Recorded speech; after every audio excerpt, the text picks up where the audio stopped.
Bom, então vamos começando. Boa noite todo mundo, boa noite pessoal.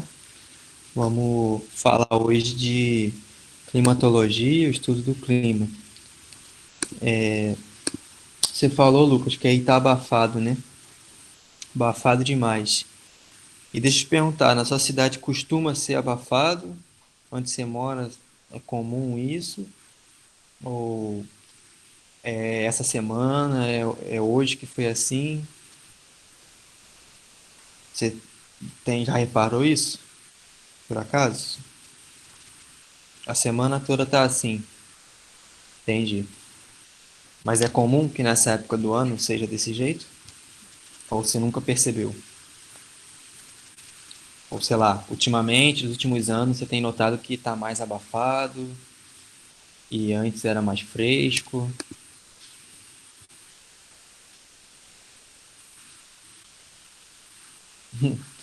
Também você está falando que nunca percebeu, né? E cada ano, vou ler aqui para todo mundo. Nunca percebi, mas geralmente cada ano está mais abafado. Também é aquela coisa que até se confunde, né? Às vezes acontece isso, tipo, sei lá, minha mãe ou alguém assim que fala, nossa, esse verão foi muito mais quente. Mas, pô, não lembro de como foi o último verão. Não lembro de como foi. Tá mais quente agora, a sensação que tá mais quente, porque eu tô sentindo calor agora, né? O calor do ano passado eu não sinto mais. Mas,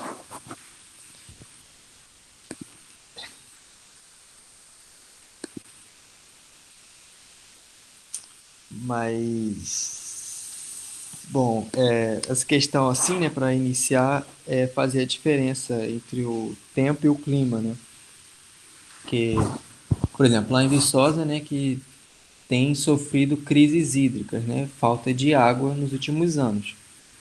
Então, isso são mudanças climáticas, impactos, né, no meio ambiente, mas que também são recorrentes, assim, uns períodos com falta de água e tal, mas tem ficado mais acentuado, sim. E aí, né, o que que é tô fazendo essa introdução? Porque o tempo, ele é referente ao período do momento. Tem gente que fala que, por exemplo, que o tempo seria o humor do dia, né? O humor da temperatura, o humor do tempo, né? Enquanto que o clima seria a personalidade. Porque para você determinar o clima, poder falar que o clima de tal região é assim, ou é assado, é tropical, é equatorial, é semiárido, não foi porque teve um ano de seca que você vai falar que aquele clima ali é semiárido, né? Se você diz que o clima de tal região, de tal ponto, de tal cidade, de tal país é assim, significa que tem uma série de estudos, né? E anos de estudos que foram feitos para poder foram registrados, dados registrados para poder definir como que é o clima aqui nessa região. Então, né, isso você calcula, você estima não, você registra, né? A partir do momento que você coleta dados, fica registrado nível de chuva, então nível pluviométrico, as temperaturas feitas, a umidade relativa do ar, todos esses são elementos que são mensurados, né? Então a gente vai falar aí dos elementos do clima e também vamos falar dos fatores climáticos, que os fatores climáticos seria aquilo são determinadas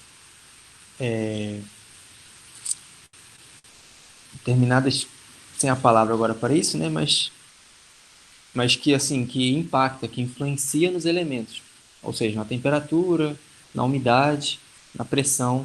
Que os elementos é aquilo que você mensura instantaneamente. Ele na hora mediu, é tal, está registrado na hora. Os fatores eles são formadores do clima. Então vou projetar aqui o nosso slide de hoje para a gente poder começar. Vamos falar também um pouco do impacto das ações assim antropológicas, de que forma que se influencia e que muda no dia a dia, se sente assim essas os problemas urbanos relacionados à atmosfera.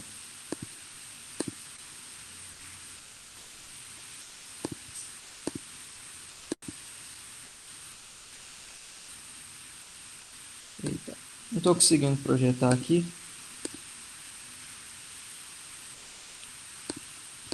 Queria que vocês tivessem acesso para poder ir acompanhando, né? Mas ele não está deixando.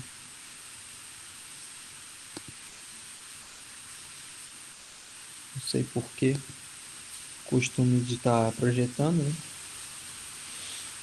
Mas foi o seguinte, eu vou lendo aqui, vou falando, e aí qualquer coisa vocês podem abrir o microfone, perguntar, tá? Qualquer dúvida é só falar, gente.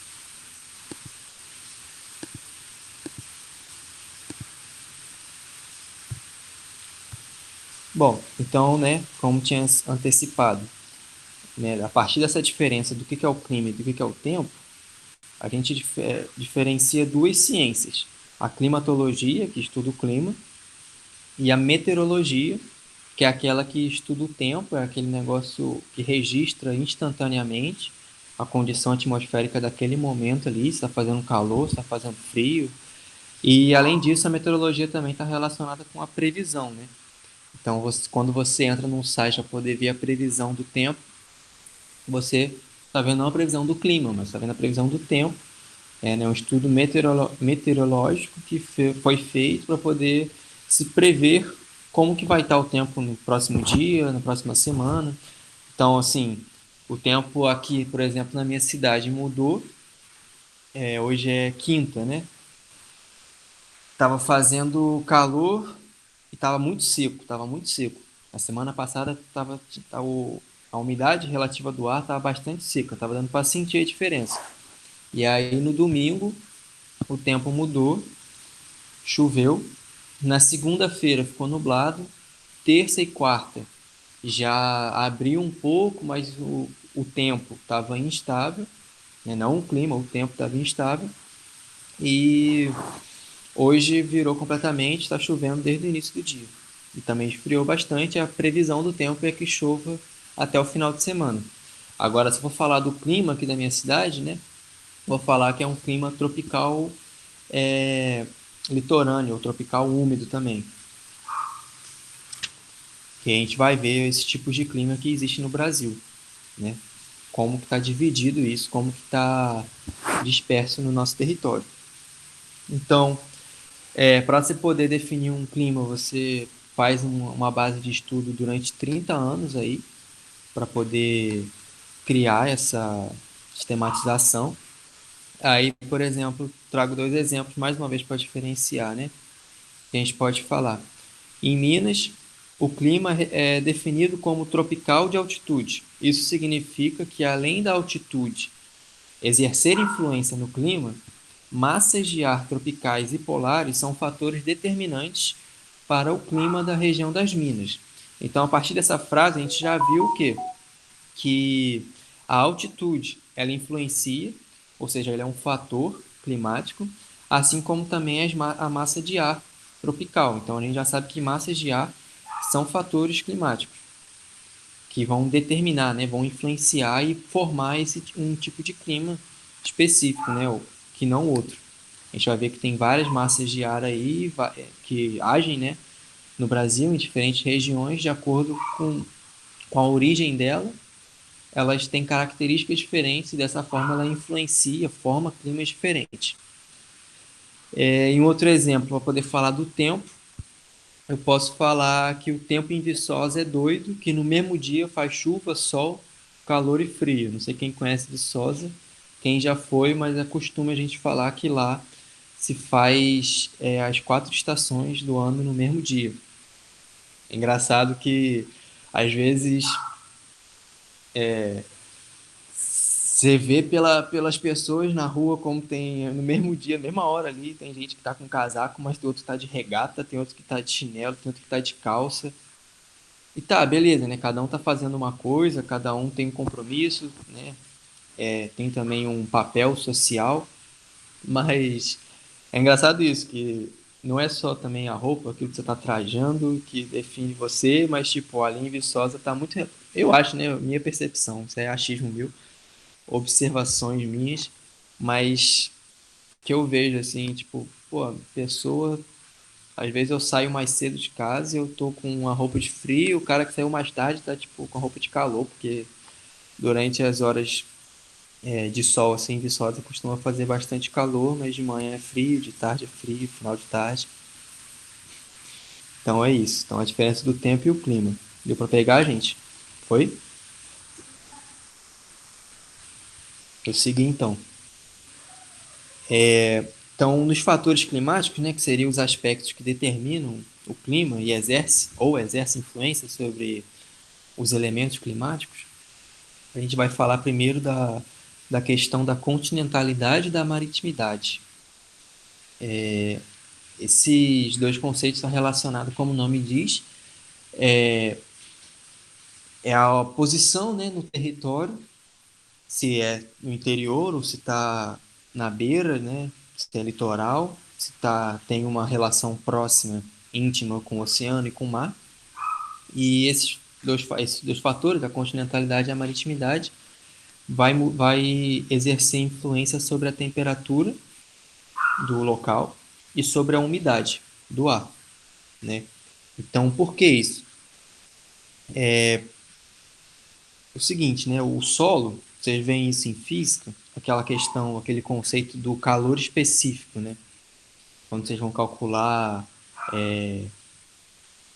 leis termodinâmicas, essa matériazinha, eu não sei muito bem, mas a questão de calor, de quanto que um corpo perde a sua energia, e aí dois corpos que juntos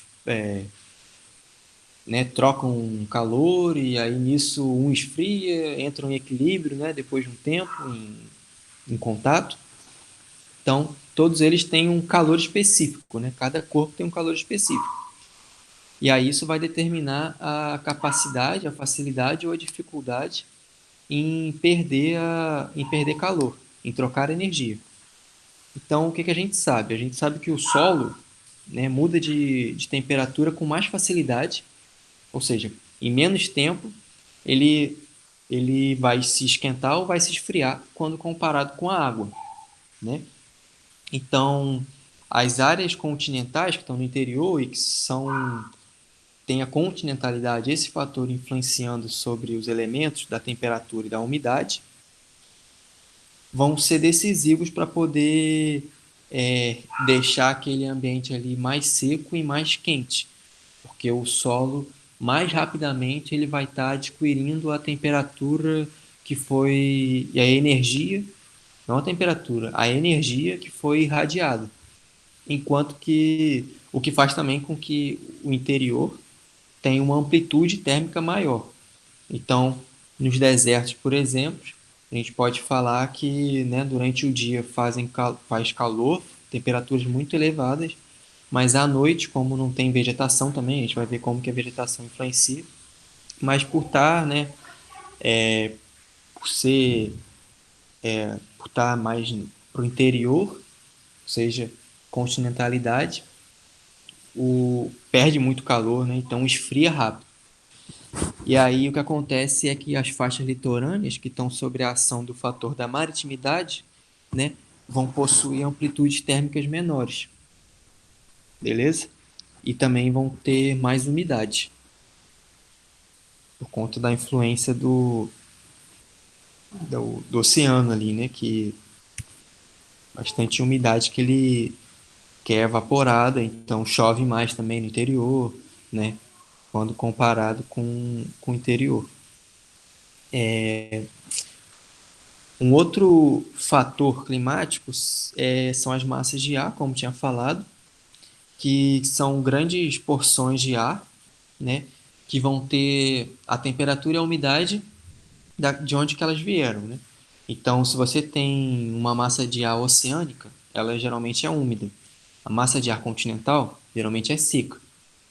Se você tem uma massa de ar polar, que é a massa de ar que vem e que age principalmente na região sul do Brasil, né? Como ela é polar, você imagina, né? Imagina um bolo de ar, assim, a massa de ar, quantidade, a concentração de ar ali reunida que vem vindo da Antártida, do Polo Sul, e chega no lugar. Tipo assim, ela não vai trazer calor, né? Ela vai trazer uma temperatura baixa, né? Então, a massa de ar está relacionada com a temperatura e também com a umidade, né? Porque se ela for oceânica, ela vai ser úmida, se for continental, vai ser seca.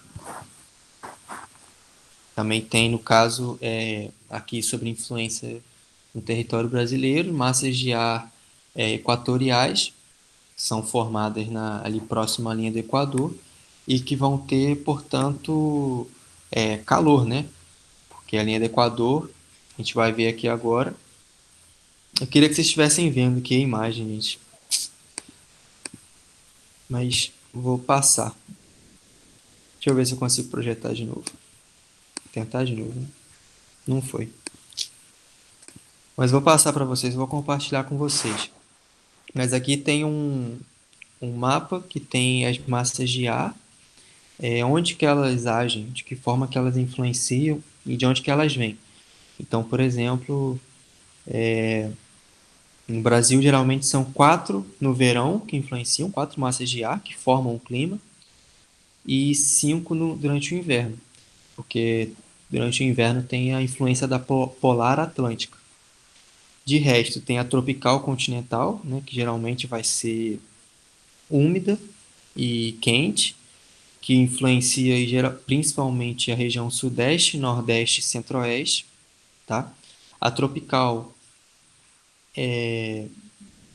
não, essa é a tropical continental. A tropical continental, quer dizer, a tropical atlântica. A tropical continental, ela é seca. Ela age no centro-oeste e no sul. Ela vem do continente, ela não vem do Oceano Atlântico, tá certo? E a massa equatorial continental e também, né, a quinta, equatorial atlântica, sendo que a equatorial continental ela é quente e seca e a equatorial atlântica quente e úmida. Um terceiro, quarto fator, né, depois aí da continentalidade, da maritimidade e das massas de ar, a gente fala nas correntes marítimas, né? São grandes movimentos, fluxos de águas que, né, estão se deslocando no oceano por conta da ação do vento e do movimento de rotação da Terra. E aí as correntes marítimas elas estão diretamente relacionadas aos elementos umidade e temperatura. A gente vai ver como que as correntes marítimas frias são formadoras de desertos no mundo inteiro. Isso é comum no mundo inteiro a distribuição está sempre, isso é importante, tipo, para caso de questão que vá falar sobre isso, né? Essa relação corrente marítima fria, formação de deserto, tá? E aí, então, se a corrente for quente, vai ter maior evaporação de, de água e maior umidade do ar. Por isso que quando a corrente é fria, tem menos evaporação e as massas de ar que se formam são secas e, e a temperatura é baixa. Um quinto fator climático, altitude. O que é altitude? É a altura, podemos chamar assim, é a altura que se está localizado um ponto sobre né, na superfície terrestre. Então, por exemplo, Pico da Bandeira, que é o terceiro pico, se não me engano, mais alto do Brasil, que está ali na divisa de Minas e Espírito Santo, ele está numa altitude de 2.200 metros ou 2.800 metros acima do nível do mar. Então, a altitude é sempre um valor referente ao nível do mar. As cidades litorâneas, né, ao nível do mar, porque é o ponto que se começa a medir, né, a altitude. Então, por exemplo, as cidades litorâneas estão ao nível do mar. Mas quando você tem por exemplo, aqui perto da minha casa tem um Morro do Silvado, chamado a Pedra do Silvado. É o ponto mais alto da cidade. A minha cidade litorânea ela está a nível do mar. Ela tem o ponto mais alto, ela está a 600 metros de altitude. Então, ela tem uma altura de 600 metros. Mas se a cidade não está a nível do mar, por exemplo, Viçosa, que tem a altitude média de 600 metros, e você tem uns morros em Viçosa de altitude de 800, significa que tem uma altura de 200, né? A altura é de 200, mas a altitude é 800. A altitude é, portanto, né, a diminuição, a diferença do ponto que você está registrando comparado ao ponto plano ou ponto médio da cidade, daquele local. Então, qual que é a influência? A influência da altitude, ela vai ser na radiação, na temperatura e também na pressão.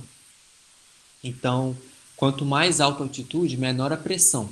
Por isso que naqueles picos muito elevados, Cordilheira dos Andes, né, que é a cordilheira aqui na costa oeste da América Latina, Himalaia, né, todas as cordilheiras no mundo inteiro, por exemplo, quando o time brasileiro vai jogar na Libertadores, esse exemplo é bom.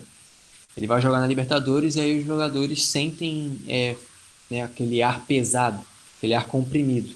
Por quê?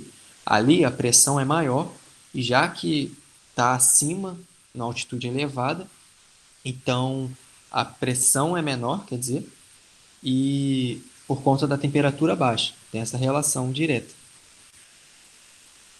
E aí, como que a altitude influencia a temperatura?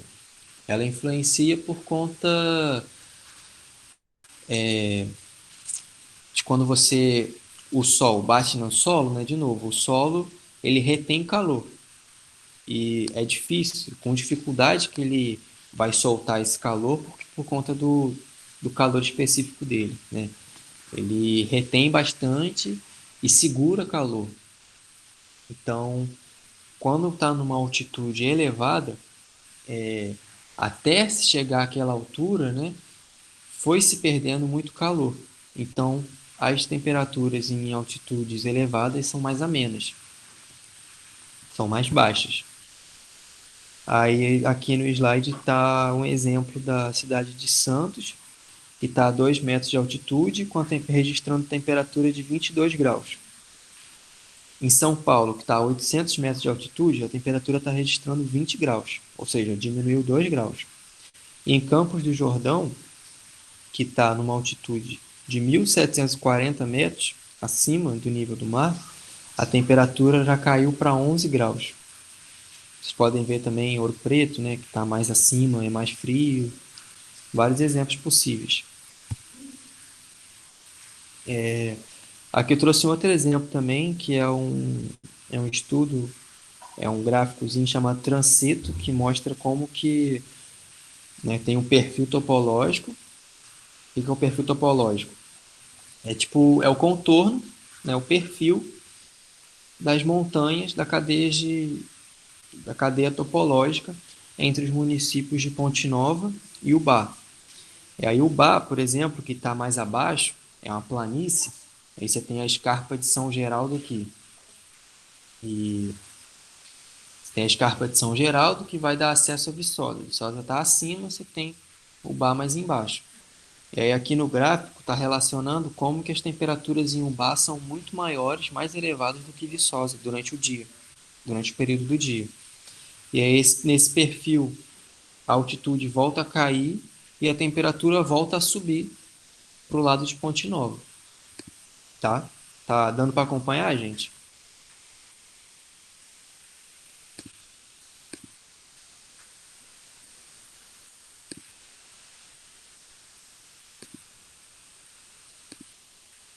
Beleza, beleza.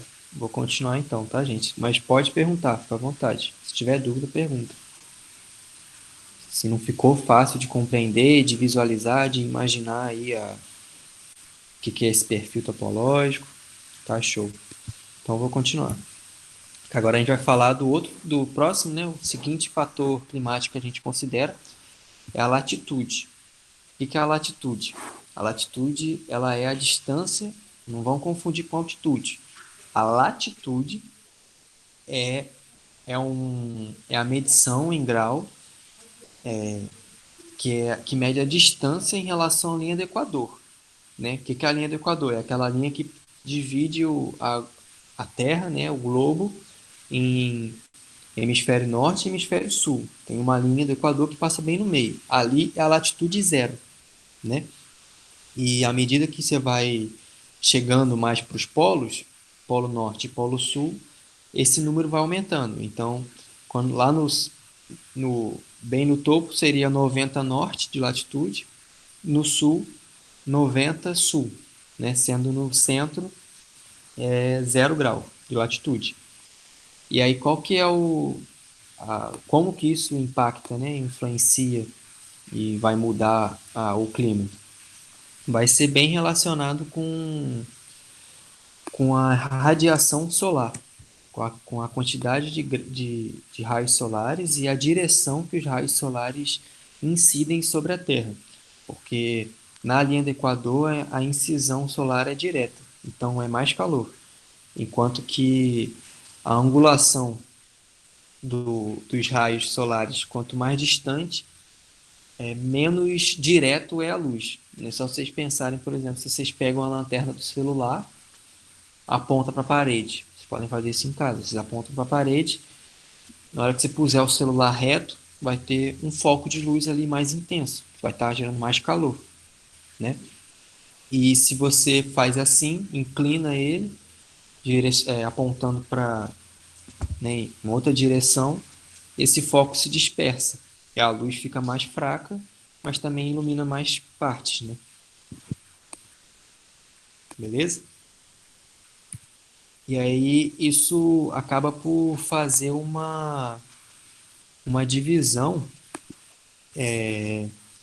de zonas climáticas, são chamadas. Essas zonas climáticas, elas se dividem bem,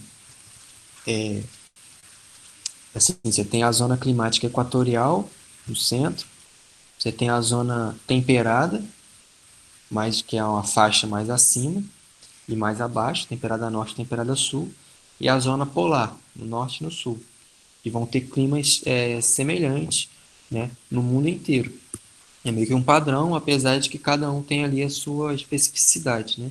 E que vai ocasionar diferentes climas, diferentes particularidades, fenômenos, tá bom? Mas gera esse padrão, assim, a nível mundial, global, né? Então, o próximo fator climático que a gente vai falar é o relevo, que estaria relacionado com a questão da altitude, como a gente já falou, mas também é uma barreira que impede a passagem de vento, né, de ar e também da chuva. Então, por exemplo, o Planalto da Borborema, lá em Pernambuco, que impede a chegada de chuvas no sertão e faz com que ali se tenha um clima do tipo semiárido, onde chova, né, o sertão nordestino, 600, 700 milímetros de chuva por ano, né? Comparar com a região que mais chove no Brasil, que está logo depois ali, né? Pensando assim, tem o sertão, mais à esquerda, mais a oeste tem a região amazônica. Ali tem chuvas 2.600, 3.000 milímetros de chuva por ano, ou seja, 3 vezes mais. Até mais, né? Em torno disso. 3, 4 vezes. E a vegetação, né? A vegetação ela vai estar relacionada com a radiação, porque a proteção vegetal ela regula a temperatura e de forma, né, impedindo a radiação direta do, do raios solares, né? Então está relacionada com a radiação, com a temperatura e também com a umidade, já que as plantas fazem a fotossíntese, né? Liberam água na fotossíntese, fazem a evapotranspiração e mantém ali uma temperatura mais amena, né? De forma que contendo, né, os raios solares e absorvendo eles, dá energia também para as plantas. Então, muito importante a vegetação como regulação de temperatura nesses elementos aí: radiação, temperatura e umidade. Aqui tem uma imagem que eu trouxe, que vocês podem, que tem assim, né? 100% da água que cai numa área seca, numa área desmatada ou desértica, 100% dessa água escorre, enquanto que 100% da água que cai na floresta, só 25% escorre, porque os outros 25% em média instantaneamente, né? Não automaticamente, porque são vários processos que se passam, né? Mas numa velocidade, numa dinamicidade muito grande, instantaneamente 25% do que caiu de chuva já vai ser é, mandado de volta, né? Já vai sofrer evapotranspiração e vai retroalimentar aí condensando, né? E o regime de chuvas. Então a regulação climática é muito importante. E os outros 25%, quer dizer, os outros 50% é o que é absorvido pelas árvores e que vai estar alimentando as plantas, né? Alimentando a floresta. Beleza? Então, vou seguir. Agora a gente vai entrar nos elementos climáticos, né? Que são essas grandezas, que é aquilo que é medido instantaneamente. Você mede, registra, entendeu? Então, para começar, a radiação, né? E que é como a gente falou, né? A radiação, que é o calor emitido pelo Sol, vai estar ela se manifesta diferentes formas, né, em diferentes intensidades ao longo do globo e forma as zonas térmicas, as zonas climáticas, tendo a zona tropical, ali, que é a linha do Equador, recebendo luz solar direta. Então, bastante atividade, né, de precipitação, bastante atividade de massas de ar, de ventos. A gente vai ver isso já já. Uma outra, um outro elemento climático é a temperatura, né? Que a gente aqui fala em graus Celsius, que é o quanto que está fazendo calor, né? Então, aqui está 27 graus, aqui está 35 graus. Se está mais calor, se está mais frio na atmosfera. O terceiro elemento climático, a gente fala na pressão atmosférica. Que é a pressão atmosférica? Seria o peso, né? Ou a força-peso, né? A influência da massa atmosférica no ar. Quer dizer, na atmosfera, né? É, a, é o peso da massa de ar na atmosfera. Meio confuso, mas existe. O ar tem massa, então ele exerce uma força-peso. E essa é a pressão. Então, para a gente pensar altitudes elevadas, como eu tinha falado antes, já no início. Quando você está mais elevado, menos pressão. Aí você tem aquele ar rarefeito, difícil de respirar, né? E o impacto relacionando a pressão com a temperatura, a gente pensa, numa temperatura mais fria, né, o que acontece? As moléculas elas estão aglomeradas. Então ali vão estar todas juntas umas nas outras, né? Então, se você não sabe disso até agora, eu demorei bastante para entender essas coisas, na época assim de escola de física, essas, né, químicas, nunca fui bom em física e química, mas pensa no caso da água, né, que é o gelo. O gelo ele é sólido e é água congelada porque as moléculas estão aglomeradas, estão todas umas juntas nas outras, né? Então isso faz com que a pressão seja maior, né? E o ar fica mais pesado porque o ar está aglomerado, tudo junto, um monte de molécula, um monte de bolinha ali, tudo junto, está pesado. Então, para exemplificar, quando você abre o congelador na tua casa, você abre a geladeira, você abre o congelador, o ar gelado desce, né? Esse ar pesado, ele é denso, bastante aglomerado, bastante denso. Então, respirar um ar gelado é mais difícil. E o ar quente, as, as moléculas elas estão dispersas, né? Estão ali doidas, umas muito dinâmicas, então elas estão dispersas. E aí o ar ele é menos denso, ou seja, mais leve, e aí o ar sobe. Então as zonas de baixa pressão, esse ar sobe. As zonas de alta pressão, o ar desce.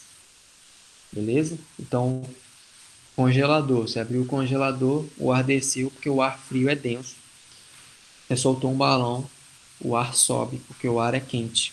Então ele é menos denso, tá bom? E aí a gente vai falar de centros de alta pressão atmosférica agora e centros de baixa pressão atmosférica, né? Ou seja, quando você tem uma zona de alta pressão, o movimento que vai gerar na atmosfera, o movimento do ar na atmosfera, vai ser anticiclonal, movimento para fora. Ele retira a umidade de uma área, como se fosse um exaustor. Enquanto que o centro de baixa pressão, ele concentra a umidade, né? Ele puxa e isso faz com que traga nuvens que estejam carregadas, né? E mesmo forme nuvens, então aumenta a chuva nas zonas de baixa pressão. Então, onde tem mais chuva, são zonas de baixa pressão, onde tem menos chuva, zonas de alta pressão. Então, as zonas de alta pressão, como elas dissipam, elas retiram a umidade do ar, retiram a umidade de uma área, né? Ela é responsável por formar dias que não, com pouca chance de chuva, aquele dia que está sem nuvem, tipo um dia limpo, um céu azul, indica que ali é uma área de alta pressão. E aí, essa diferença de pressão que existe, você tem zonas de alta pressão e zonas de baixa pressão, que estão em constante movimento, constante dinâmica, como existe, né, uma diferença de pressão entre essas duas áreas, você tem um gradiente de pressão, né? Um gradiente, né? Uma diferença daquilo ali, dessas duas pressões. E isso vai fazer com que o ar se movimente, ou seja, o que faz com que haja vento. Beleza? Então, a gente vai falar mais na frente, a gente vai falar dos ventos alísios, que é um vento muito importante para a formação, para entender aqui o nosso caso aqui do Brasil e a grande movimentação, a grande dinâmica atmosférica da região equatorial.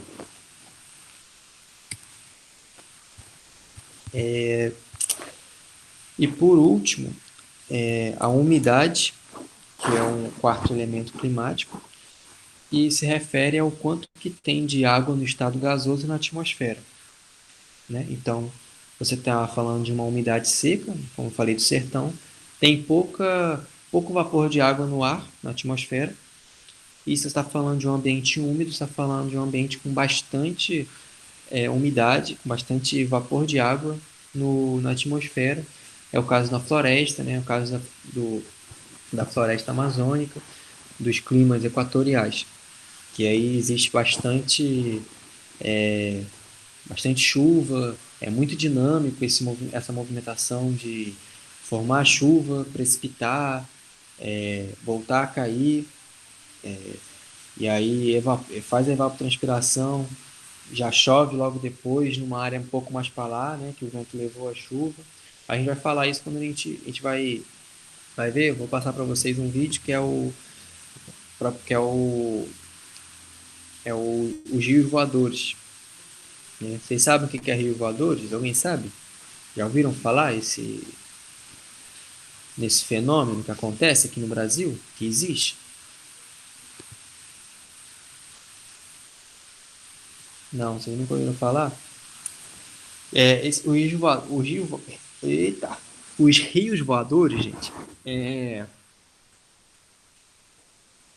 também chamado de rio invisível, é porque é o movimento de um rio, né, de um rio que se passa por cima das nossas cabeças, partir do momento que você inicia ali no Atlântico, na região ali perto, próximo da linha do Equador, tem bastante evapotranspiração de água, né? Bastante formação de nuvens, e aí começa a chover ali. E aí os ventos alisos, sentido oeste, levam essas nuvens que passam por cima da Amazônia. E aí, por isso que é um rio, né? Que ele vem e distribui água. São nuvens que vão passando por cima e que vai chovendo. Nisso que chove, a floresta já mantém, retroalimentando aquilo ali, fazendo a evapotranspiração e formando mais e mais nuvens que vai chover, vai chover, vai chover.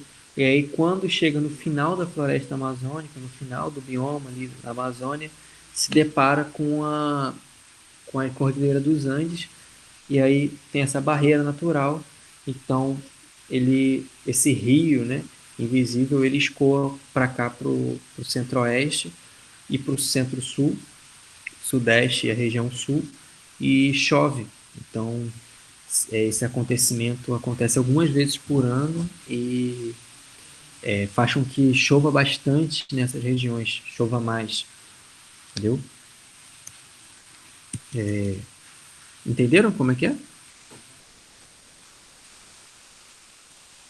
Então, assim, né, de novo a importância, né, de não desmatar, de preservar a floresta, porque a floresta, inclusive, ela irriga, né, as áreas cultiváveis, né, as áreas que são de produção, que é no sul, no centro-oeste, no sudeste.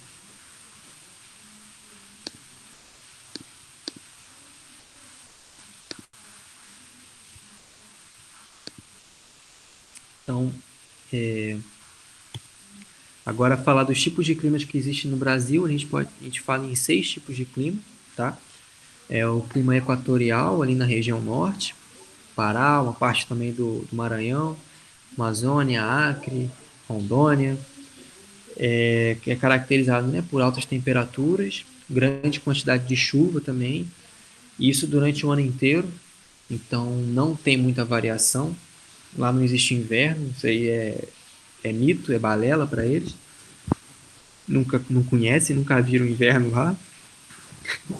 E a amplitude térmica, quando eu falo amplitude, né, a diferença da temperatura mais alta que foi registrada e da temperatura mais baixa registrada é só de 3 graus Celsius, ou seja, o ano inteiro variou só isso, né, muito pouco. A gente tem também o clima tropical, que é o clima característico da região da porção central do Brasil. Ali a gente pode fazer uma ligação pensando na questão dos biomas. É o bioma da Caatinga, do Cerrado, desculpa, e que seria um verão chuvoso e quente, e um inverno que é um pouco mais frio e é seco. As chuvas elas não são distribuídas durante o ano. É dividido assim, verão quente e úmido e chuva e inverno quente, frio e seco.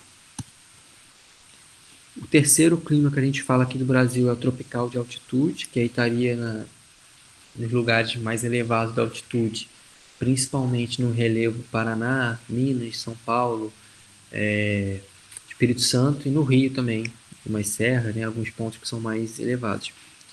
E aí seria um verão marcado também por chuvas e um inverno seco.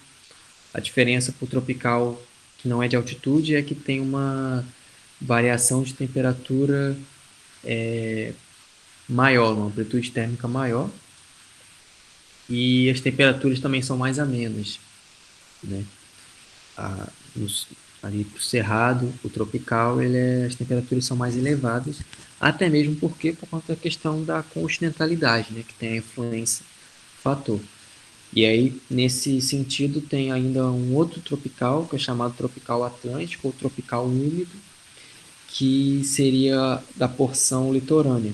Também pode ser chamado de tropical litorâneo. Que aí pega lá do litoral do Rio Grande do Norte até o litoral de Santa Catarina, né? Estaria marcado também por chuvas mais concentradas no verão, apesar de também chover no inverno, né? O tropical atlântico chove mais no inverno do que um tropical de altitude, por exemplo. entendeu? Chove, o verão é quente, o inverno é menos quente menos quente do que um inverno no tropical de altitude também, né? Por conta da maritimidade, que é o fator que é responsável por estar mantendo as temperaturas sem variar muito, né? Então, mantém um equilíbrio da temperatura, certo? Nosso quinto clima que existe no Brasil é o subtropical, que é característico da região sul, que aí seriam verões quentes, invernos frios, menos chuva, temperaturas médias anuais em torno de 18 graus, ou seja, é mais frio porque tem mais ação, é mais influenciada ali pela massa polar. Leandro, para o Enem, os climas do Brasil né, importante essa questão de entender de que forma que as massas de ar influenciam, em alguns casos específicos, por exemplo, comparando um clima para outro. E os climas do mundo, eu vou entrar no próximo agora, vou falar com vocês, mas não vou. Mas assim, é uma coisa mais geral. Tipo assim, questões específicas do clima, né, em lugares do mundo não caem, né, particularidades. Mas como eu falei, por conta da latitude, você tem um padrão, né? Então, você tem zonas temperadas, norte-sul, zona tropical no meio e zonas polares, que vão ser mais frias. As zonas, só para antecipar, as zonas,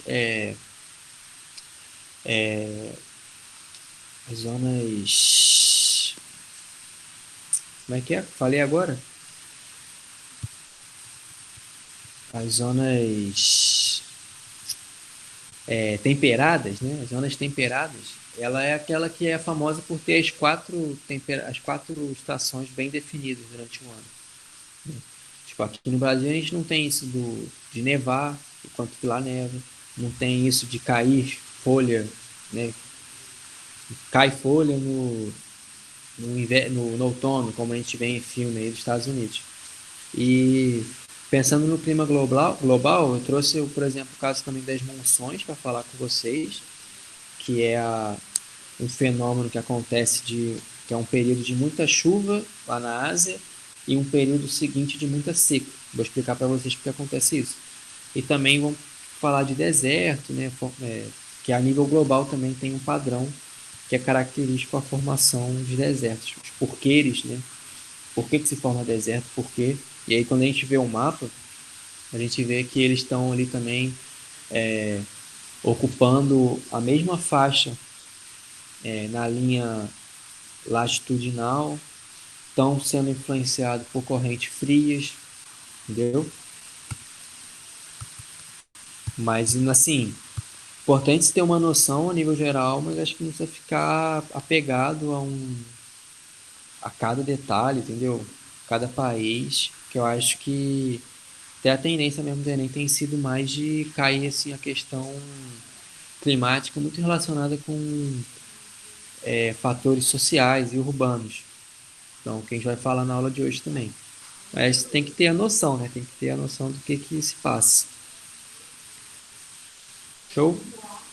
E aí, o sexto clima aqui do Brasil é o semiárido, né? Que é a região ali do sertão nordestino, que chove no máximo 600, 700 milímetros por ano. E temperaturas são muito altas, é muito seco, pouca chuva. Então, tem também um mapa mental aqui no slide, que vocês vão ter acesso, vou passar para vocês. Se der, a gente vê um videozinho no final sobre os rios voadores, para poder ficar um pouco mais palpável de como que é, mas ele faz esse movimento vindo do Atlântico, depois de ter sido evaporada a água lá, chove na Amazônia, lá a floresta já joga água de novo, alimentando as chuvas, né? Tem um impedimento natural, físico natural, que é a Cordilheira dos Andes, e desce para cá para o Brasil e distribui chuva na região centro-oeste, na região sudeste e sul. tá? Então, os climas no mundo. A gente começa falando do clima polar, estaria ali nas latitudes mais altas que se tem, né? Ou seja, Polo Norte e Polo Sul, ou seja, temperaturas muito baixas e é muito seco também, diferente da linha do Equador, que seja verão, seja inverno, os dias têm a mesma, né, varia muito pouco a quantidade de horas que bate o sol ali. Geralmente são sempre as mesmas 12, 13 horas de sol. 12 horas, né? Metade, metade. Metade sol, metade lua. Lá nesse clima polar, não. Lá, essas zonas do globo, eles ficam, às vezes, 3 meses sem ver a luz do sol, quando é inverno. Mas para compensar no verão, a doideira, né? É meia-noite tá com sol. Por conta da inclinação do eixo da Terra, né? A forma, a direção que está vindo os raios e a latitude, né? A latitude que está se localizado. E aí, por conta disso, né? E né, por estar no fator da latitude, o fator da radiação, tudo, a gente sabe lá que tem uma temperatura que varia muito, só que são muito baixas. Então, sei lá, entre -5, que é a máxima que faz na Sibéria, e -50. No inverno atinge -40, -50 graus Celsius. O clima temperado seriam essas 4 estações bem definidas, sendo que tem a influência do clima temperado oceânico, que sofre a ação da maritimidade, do fator da maritimidade, e o clima temperado continental, influenciado pela continentalidade, por estar na região do interior. O clima temperado mediterrâneo, que já é mais seco, e tem um inverno mais ameno e que chove, diferente do tropical, que chove no verão, o mediterrâneo chove no inverno, tá? E o clima tropical ele tem uma variação grandes variações de temperaturas, tá? E aí, então a gente até pensa assim em 2 estações, né? Tipo um verão que é quente e chuvoso, quente e úmido, e o inverno que é mais frio e seco. O clima equatorial ali na latitude zero, próximo à linha do Equador, tendo altas temperaturas o ano inteiro, muita chuva, a atmosfera muito dinâmica e pouca variação de temperatura o ano inteiro, durante o dia também. O clima subtropical estaria aí com latitudes médias, né? E parecido também um pouco com o clima temperado, mas não se tem de fato as 4 estações bem definidas do ano como temperado, mas você já tem ali mais do que 2 estações bem definidas, entendeu? É até, sim, se você for pensar, por exemplo, a região litorânea do Brasil, né, que ganha o nome de tropical úmido, e a região tropical de altitude, aí que é o caso de Minas, que tem estações também um pouco mais definidas. Faz um frio mais rigoroso, um inverno mais seco, entendeu? Então varia mais a temperatura. E o clima semiárido, né? Que é chuva escassa, mal distribuída e com bastantes amplitudes térmicas. No deserto, falar do deserto do Atacama, que é o deserto que está aqui na América Latina, na região do Chile.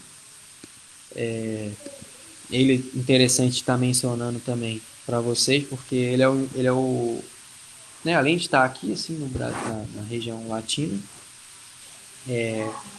acho que ganha atenção aí para a prova, porque ele é o inverno, não, desculpa, ele é o deserto mais seco que tem no mundo. Isso porque as três, é, os três princípios formadores de desertos, ele tem, né?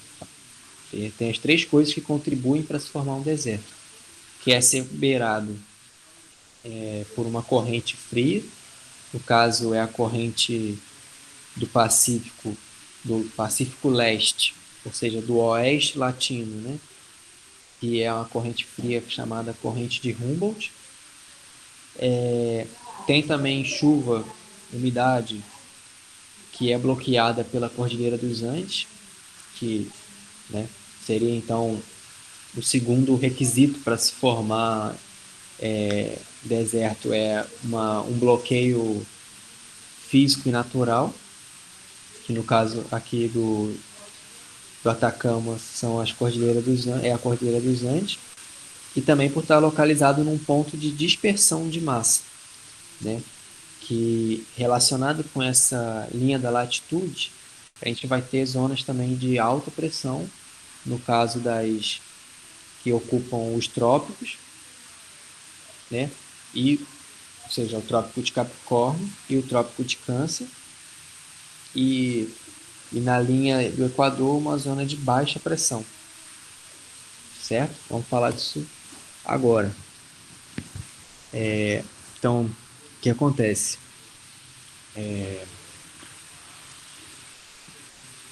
O que a gente tem? A gente tem a linha do Equador, uma zona mais quente, né? Então ali a zona é de baixa pressão, porque está mais calor. Se está mais calor, a pressão é pequena, já que as moléculas não estão aglomeradas, né? Elas estão dispersas, e aí a massa de ar sobe.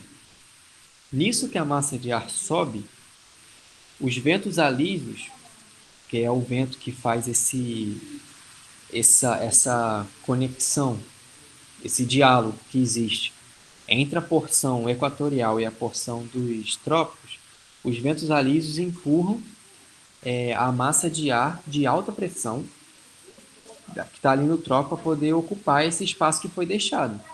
Né? Você imagina, a massa subiu, a massa de ar subiu porque ela está numa zona de baixa pressão, numa zona quente.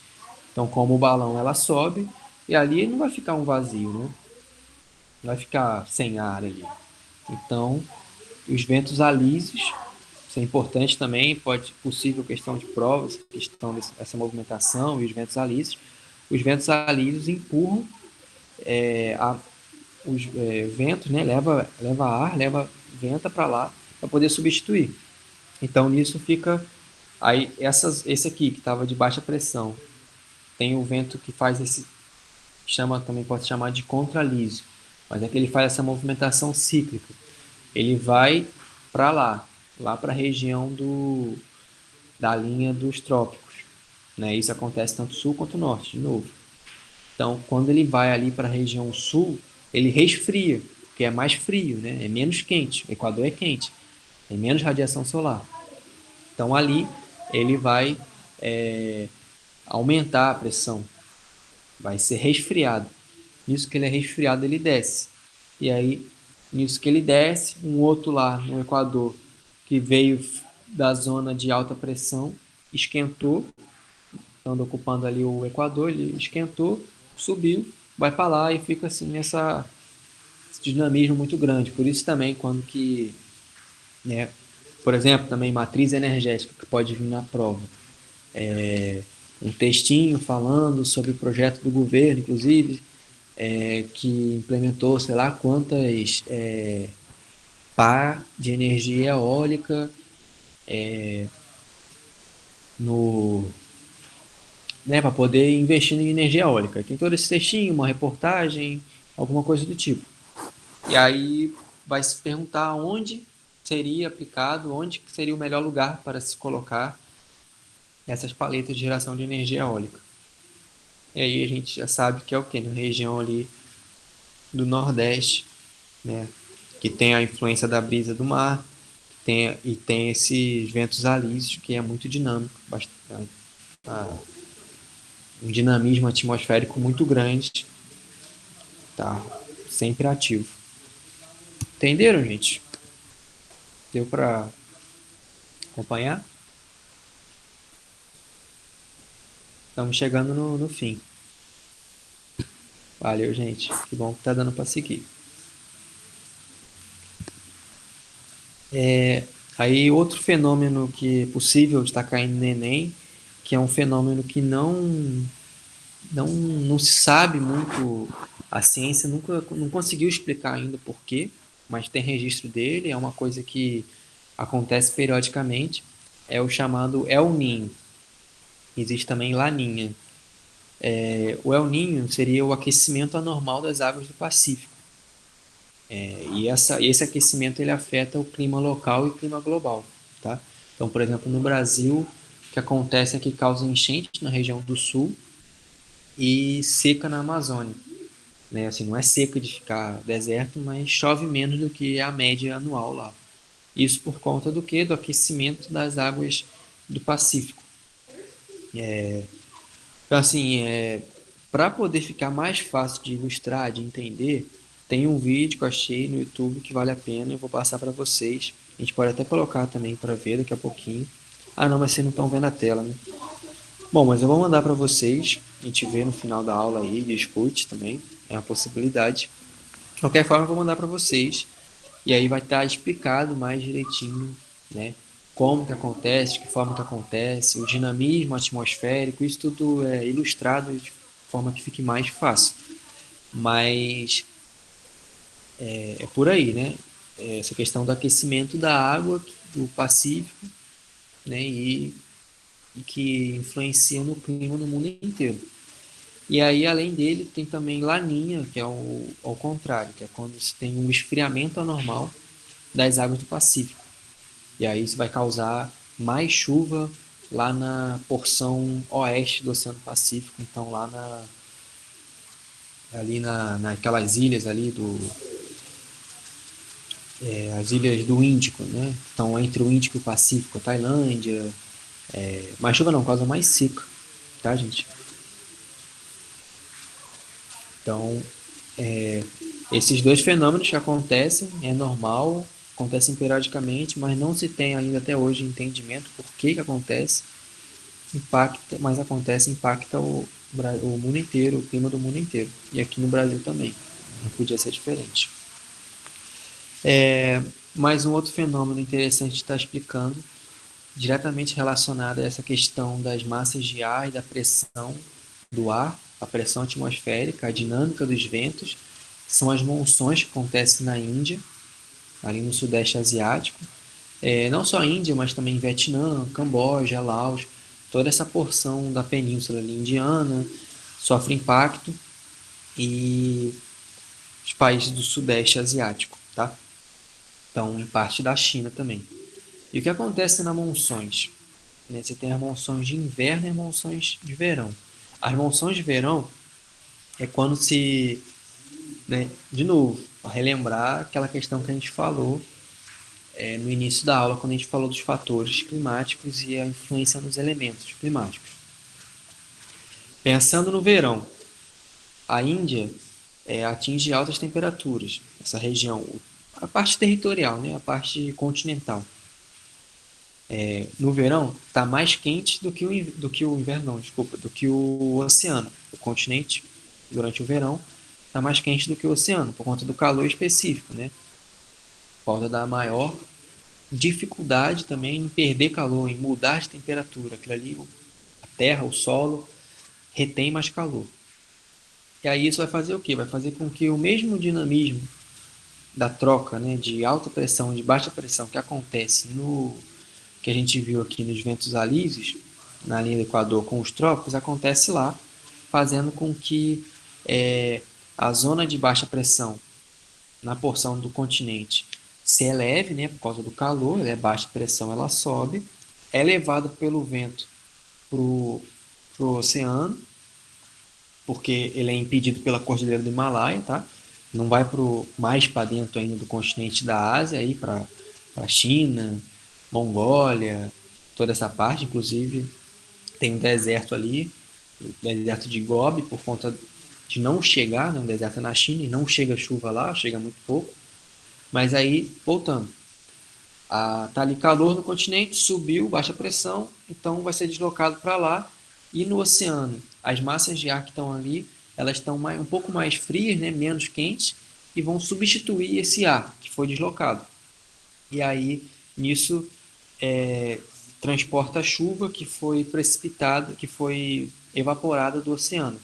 Então, você tem períodos de 3, 4 meses De repente vocês já viram em algum filme, em algum programa, 4 meses aí de bastante chuva, chove direto todo dia, o tempo todo, e se não viram em filme, podem já ter visto em noticiário, que é comum na época do ano chover durante 4 meses sem parar ali nessa parte da Ásia, causando enchente. E aí o que acontece nas monções de inverno é o contrário. O continente ele está agora mais frio do que a zona oceânica. Então o deslocamento vai ser reverso. E aí você tem no continente 4, 5 meses de seca e a chuva ela fica ali restrita ao oceano. Beleza, gente? Alguma dúvida? Deu para pescar? Eu vou pegar essa questão da movimentação que acontece por conta da diferença de pressão, né, o gradiente de pressão e né, isso tem o deslocamento do ar, o deslocamento do vento.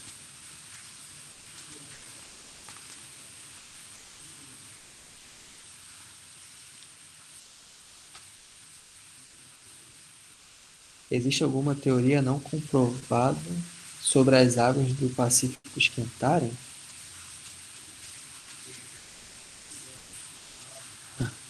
Você está falando do El Niño, né?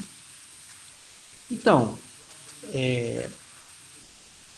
assim, né, o que você poderia falar, assim, não tem teoria, né? Mas tem gente que usa de, né, poder falar, ah, isso sempre aconteceu, sempre acontece, é comum na natureza, existe há milhares de anos que se observa há centenas, milhares de anos, né?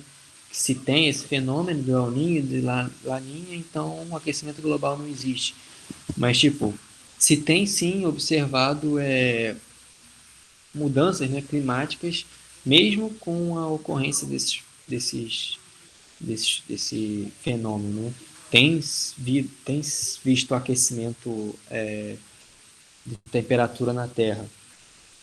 Era por isso que eu estava falando, Lucas, era nesse sentido? Porque essa é uma discussão assim, talvez até possível de estar caindo assim no Enem, não sei, né? Não arrisco dizer, mas por isso que eu fiz no início a diferenciação do clima com o tempo, né? Você não pode falar, porra, né? Como tem aquele, acho que foi até o Trump, né, que postou no Twitter dele, tá fazendo frio aqui, um frio danado, tipo assim, né? Cadê o aquecimento global? É tipo assim, o aquecimento global são mudanças climáticas, né? No clima, não é no tempo. Então o tempo vai acontecer de ter um dia, tá fazendo mais frio, mais calor, mas o clima é todo um estudo de 30, 40 anos aí para poder se definir o clima. Então, eu não sei se está relacionado não com o aquecimento global, porque é uma coisa que é comum, né? É normal, assim. É um, é um mecanismo da Terra mesmo, sabe? Que acontece. Mas o que tem visto até, tipo assim, prolongamento do período que acontece, do período que dura, né, o El Niño, e mais sucessivas vezes acontecendo, entendeu? Aí, assim, a galera tá pesquisando se isso está relacionado ao aquecimento global, tá? Então, para chegar no final da nossa aula, gente, vamos falar, que até passou um pouco, deu numa hora agora, né, para poder encerrar, vamos falar dos problemas atmosféricos relacionados com a urbanização, né? Questões da urbanização e da atmosfera que causam isso sim, tipo assim, a gente vai falar, por exemplo, da ilha de calor. A ilha de calor, ela é uma coisa local, não é o aquecimento global que você está sentindo, entendeu? O que é a ilha de calor? Temperatura mais elevada em ambientes mais secos nos centros urbanos, né, por conta de não ter mais vegetação, ou ter pouca vegetação, e aí você substitui isso pelo concreto, pelo asfalto, que vai reter muito calor, que também reflete muito calor, as paredes cinzas, as paredes brancas, né, muita construção, muita urbanização, isso aumenta o calor e, tipo assim, os registros é de 10, 15 graus é, maiores, mais quentes, né, quando você está ali no centro urbano e está na zona periférica. Né? Isso não é o aquecimento global. O aquecimento global, sim, tem registro, né? Até emendando essa questão do que o Lucas fez. O aquecimento global tipo, é comprovado, né? Tem dados, né, coletados que mostram que na década de 60 ou 70, né, assim, para cá, em coisa de 30 anos, a Terra aqueceu 1 grau do que como ela vinha, né, do grau médio, né, a temperatura média na Terra inteira aumentou em 1 grau. A previsão é que em 2030 aumente mais 1 grau também. E aí por isso tem o Acordo de Paris, que é uma coisa que a gente vai falar em outra aula, com mais detalhe, mas que é interessante vocês estarem sabendo essa discussão, que é esse acordo, né, com metas nacionais entre os estados-nação para poder diminuir a poluição atmosférica, diminuir a emissão dos gases do efeito estufa e para poder impedir esse aumento de mais 1 grau até 2030, como que se estima, né, que vai acontecer. E aí tem também a polêmica dos Estados Unidos deixar o Acordo de Paris, que é o maior emissor. O Bolsonaro já declarou também sobre querer deixar, né, ameaçou em deixar, seguindo a mesma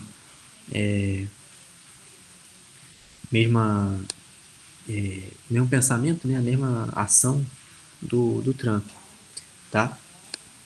E agora, para completar, vamos falar da ilha, né, voltando na ilha de calor, isso também você tem registro, mas o que você sente a ilha de calor não é aquecimento global em si, que você está sentindo ali quando você tem aquela coisa mais abafada na cidade, mais quente, né, os prédios, as grandes construções são barreiras artificiais que impedem a circulação do ar. Em segundo, a gente fala das chuvas ácidas, que, né, a gente polui a atmosfera com gases poluentes, com tóxicos, né, industriais, e que voltam para o solo, voltam para as águas, para os rios, para as florestas, por meio da chuva. Então você tem esse fenômeno acontecendo principalmente nas grandes metrópoles mundiais, nos grandes centros urbanos, nas zonas mais industrializadas. Tá? E por último, a inversão térmica, que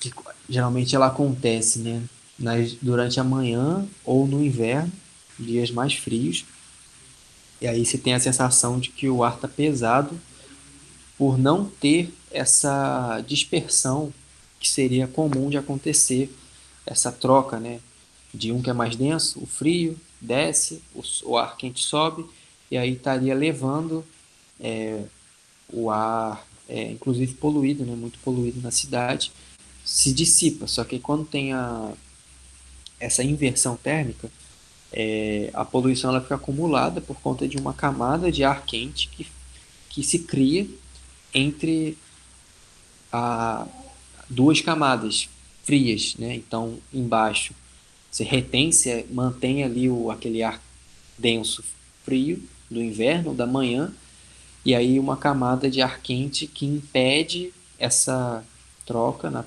que seria comum de acontecer, e aí fica esse ambiente mais pesado, você sente mais poluído. Tem até, né, já ouvi falar sobre, já vi imagem assim, de uma cidade na China, acho que Tailândia também, em Bangkok, né, que é uma metrópole enorme, que é aquela nuvem assim, aquela coisa meio, a névoa meio amarelada assim, a galera nem enxerga o sol direito, todo mundo já anda com máscara, né, antes do corona, e por aí vai. Beleza? O que eu tinha para falar de conteúdo é isso, gente. Passei um pouco do tempo, vocês me desculpem, tá? Também não sei o que aconteceu, mas peço desculpa por não ter conseguido projetar a tela. Seria bom vocês poderem estar vendo aqui o que, que tem os mapas, né, que mostra a relação, por exemplo, das correntes com o deserto, né, as zonas climáticas no globo, mas espero que vocês tenham entendido. Eu vou passar para vocês sem falta o slide, a gravação também. Beleza pura? Agradeço a todos de coração e desejo um bom final de semana também, pessoal. Se tiver dúvida, pode perguntar. Boa noite, Isabela. Valeu, Aisca. Boa noite. Valeu, Lucas. Obrigado também. Falou, Luana. Valeu.